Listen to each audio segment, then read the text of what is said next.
All right, let me go out here and say this. If this is the team that I've grown to know, if this is the team that I've grown to love, then they will come into Dallas, they will come into AT&T Stadium and whoop the Cowboys' ass.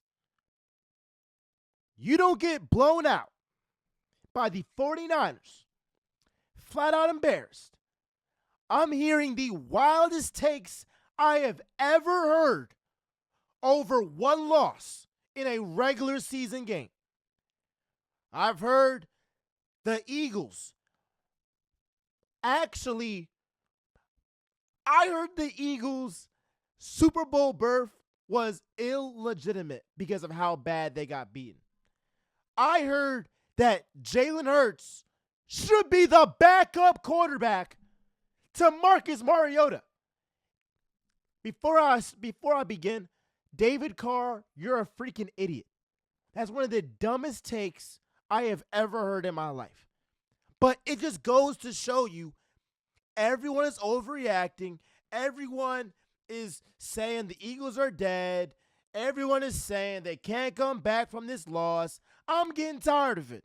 And if I'm getting tired of it, I'm pretty damn sure the Eagles themselves are getting tired of it. But we got them right where we want them. Because at the end of the day, the Eagles are still 10-2. And everyone's doubting them. They already put the guy Purdy as MVP, right? So what I'm saying is the fact that the Eagles got embarrassed like that and everybody's counting them out, this will fuel the fire for them to come to Dallas and whoop the Cowboys' ass. I'm telling you, if this is the team that I know, they will do that. Now, it's not just going to be just because they got embarrassed. Like, they got to go ahead and get back to the fundamentals. Get back to what made them a Super Bowl winning team. Oh, not a Super Bowl winning team back in 2017, but a Super Bowl, berth, right? Number one, we get our guy. Dallas got it back. Against Dallas, he was productive. He had 3 catches, 50 yards. I expect him to be that reliable third option for Jalen Hurts when A.J. Brown or Devontae Smith are not open. However, with A.J. Brown, I expect A.J. Brown to have himself, what do they say, like a virtuoso? I expect him to go ahead and go crazy, go ballistic. Yes, against the 49ers, he had over 100 yards. It was a good game, but it wasn't a great game. Like, if you watch that, John, you know. Come the red zone, he wasn't that lethal threat that we know that he can be. I believe against the Cowboys, he will be that lethal threat. We already know Devontae Smith.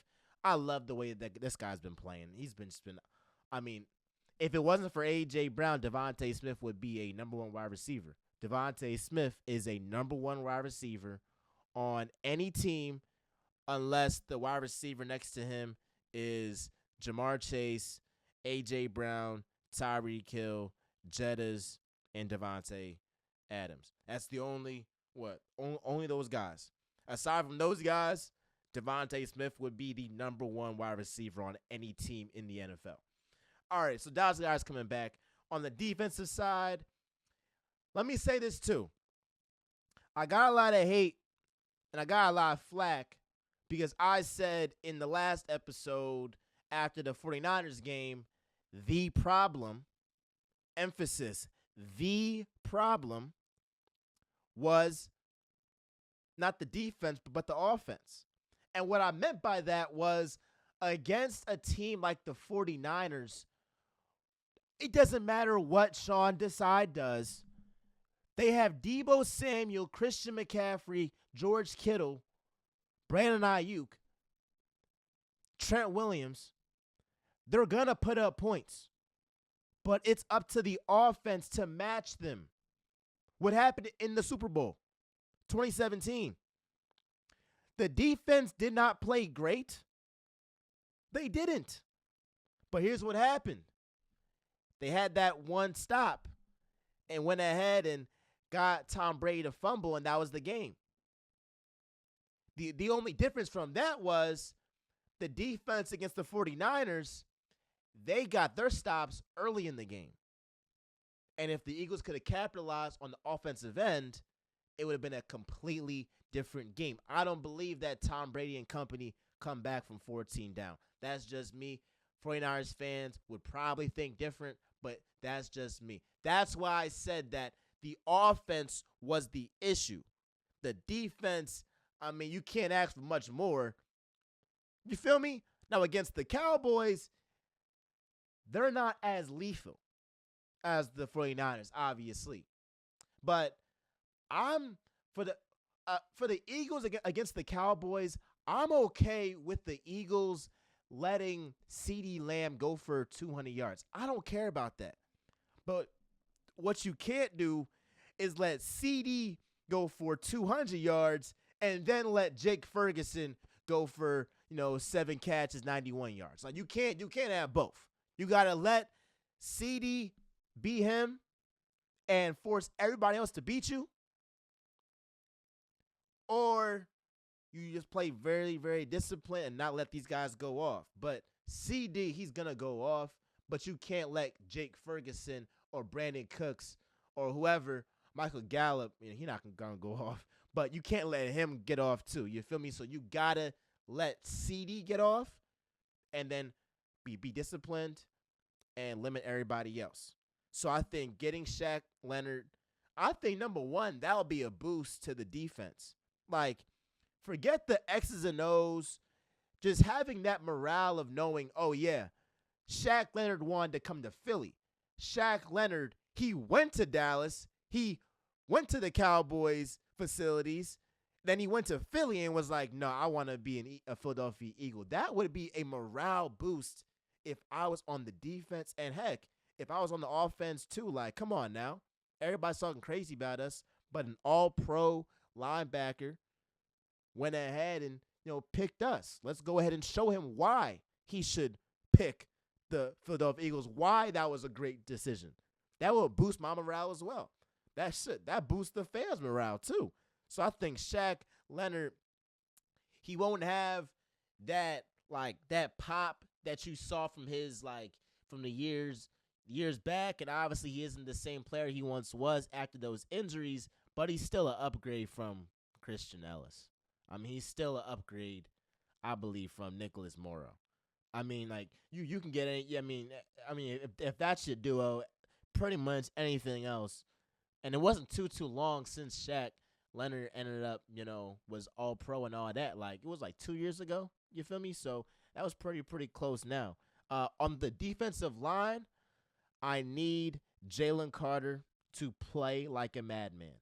And I ain't gonna lie, I feel like Jalen Carter is about to play mad in a great way, in a phenomenal way. Now, if you're a Dallas fan, it's not going to be phenomenal for you. I'll let you know that. But people talking crazy about Jalen Carter, saying that he a crybaby, all this, he shows emotion. He shows emotion. If you don't want your team showing emotion, I don't know why you're even in sports. That doesn't make any sense to me. So I believe that Jalen Carter is gonna be like, no, I'm gonna show y'all who the F I am. I'm gonna play mad today. He's gonna play mad today. I expect Brandon Graham. Talk about that championship pedigree. And that's the thing. This is what separates the Eagles from the Cowboys from the 49ers. The Eagles, they have 3 guys. Jason Kelce. Jason Kelce, I'm drawn. I ain't going to flip y'all off. They have Jason Kelce. They have Brandon Graham. They have Fletcher Cox. That's 3 guys that were Super Bowl winners in 2017. Who on the 49ers went ahead and won a Super Bowl or has that pedigree? Who on the Cowboys, aside from Stephon Gilmore, has that pedigree? So the Eagles, they have that perfect bunch of young guys Hurts and A.J. Brown, Devontae Smith, DeAndre Swift, and the old guys like the Lane Johnsons. I didn't even mention him too. Like Jason Kelsey, like Brandon Graham, like Fletcher Cox that were on that team with Nick Foles that went ahead and got it done. So what I'm saying is this team will play mad. Their veterans will have everybody hyped up, and best believe they heard all the noise and was like, nah, let's go ahead and shut people up.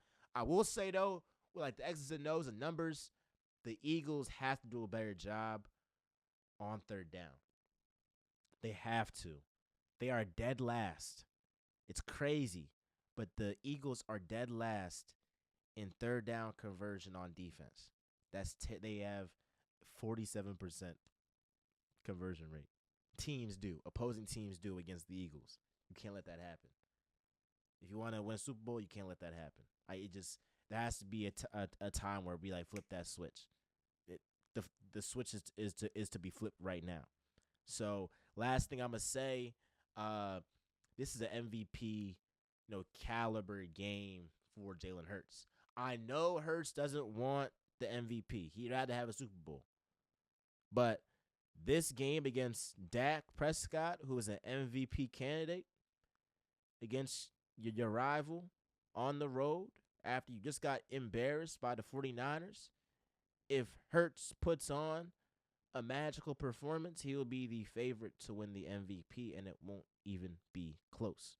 And I suspect that if he balls out against the Cowboys in Dallas, it will be end of discussion. Jalen Hurts is the MVP. I 100% believe that. I'm looking at the camera right here. I'm looking at y'all right here. I'm not looking anywhere else.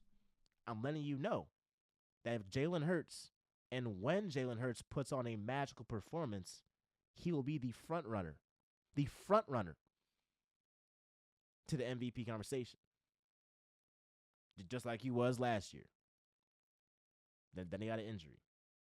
But all that mess about Marcus Mariota, is he gonna? What are y'all talking about? David Carr, you're a freaking idiot. You're an idiot.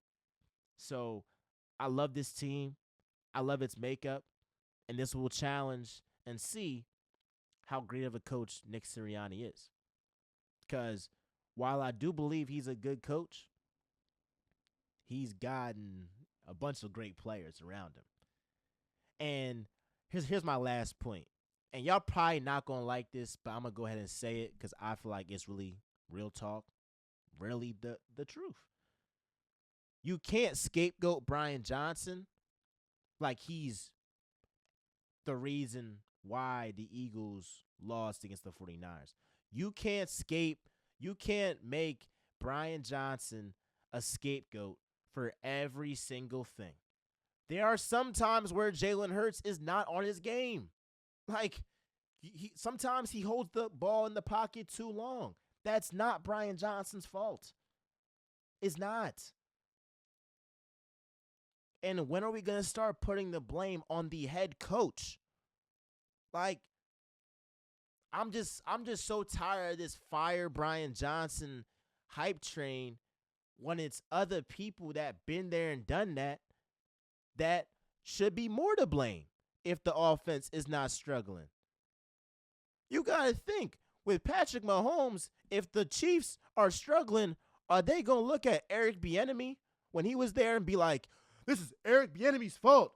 Oh my gosh, he can't coach. No, if Mahomes doesn't have a good game, then we say, Mahomes, this is on you. Or Andy Reid, this is on you. But whenever the offense has a bad game or isn't good for a half, it can never be Jalen Hurts' fault. It can never be the head coach's fault. It's the first-year OC's fault. I just can't buy that. And yes, he's not perfect. He's not perfect. Brian Johnson, he's not perfect. But he's not the reason for every single issue. I'm like, my goodness. I've never seen a fan base just so, again, he's had some egregious plays. The QB draws, Brian QB draw Johnson, he does tick me off with those QB draws. at first and goal, second and goal, when we have all these weapons. But he's had some great moments against the Bills, against the Chiefs in those second halves. So what I'm saying is give the guy some leeway and let's put some pressure on our QB, who we know is fully capable of having a great game from start to finish. And let's put the pressure on him to go ahead and get it done. And he will get it done. He will get it done.